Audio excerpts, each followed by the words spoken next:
Seorang pelaku pencurian kendaraan bermotor, curanmor, dan handphone, HP, di Pekanbaru, Riau, ditangkap polisi, Jumat, tanggal 7 April tahun 2023. Pelaku berinisial IP, 23, pelaku ditangkap polisi saat sedang asyik nonton bioskop dengan pacarnya di salah satu mal di kota Pekanbaru.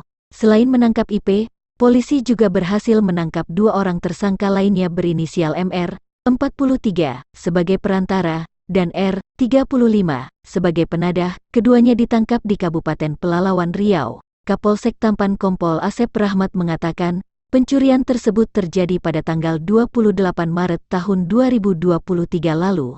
Saat itu, kata dia, korban terbangun hendak makan sahur melihat sepeda motor dan handphonenya sudah hilang. Setelah itu, korban membuat laporan ke polisi. Polisi yang mendapat laporan dari korban lantas melakukan penyelidikan dan penyidikan hingga berhasil menangkap pelaku sedang nonton bioskop.